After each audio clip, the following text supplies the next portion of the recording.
Bismillahirrahmanirrahim. Assalamualaikum warahmatullahi wabarakatuh. Sampurasun. Kumaha daramang? Mudah-mudahan orang sadayana aya dina kaayaan sehat, oge aya dina lindungan Allah Subhanahu wa taala. Dinten ayeuna patepang deui sareng ibu dina pangajaran bahasa Sunda. Saat acan dikawitan diajar, hayu urang kawitan ku aosan basmalah sasarengan. Bismillahirrahmanirrahim. Materi dinten ayeuna nyaeta perkara wawancara. Naon sih wawancara teh? Kamari urang sadayana parantos ngalaksanakeun praktek maca teks wawancara. Nah, dinten ayeuna ibu bade ngajelaskeun perkara wawancara. Wawancara nyaeta kagiatan paguneman tanya jawab antara nu ngawawancara jeung nu diwawancara atawa narasumber anu tujuanana keur ngumpulkeun informasi. Kalau dalam bahasa Indonesia, wawancara adalah kegiatan percakapan antara penanya dan narasumber yang bertujuan untuk mengumpulkan informasi.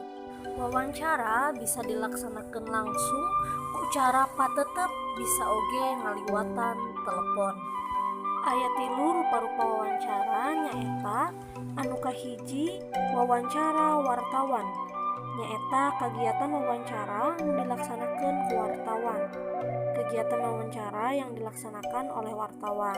Misalnya, wartawan mewawancarai seorang pejabat untuk mendapatkan berita. Anu kadua wawancara panalungtikan. Nyaeta wawancara yang dilaksanakan ku panalungtik atau wawancara yang dilaksanakan oleh peneliti. Misalnya, seorang siswa-siswi SD meneliti tugas dengan mewawancarai seorang guru. Nu katilu wawancara lamaran gawe.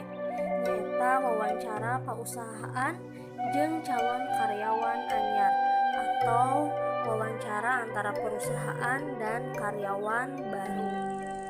Dina prakna wawancara, urang bisa nyatetkeun informasi penting, bisa dicatat ku tulisan leungeun, direkam ku alat perekam, atawa difoto. Lamun urang rek ngayakeun kagiatan wawancara, aya sawatara hal anu perlu diesotkeun. Nyaeta nu kahiji mugukeun informasi naon nu rek dikumpulkeun, nu kadua nangtukeun saha nu rek diwawancarana atau saha narasumberna, nu katilu nangtukeun iraha waktuna jeung di mana tempatna rek diayakeun wawancara.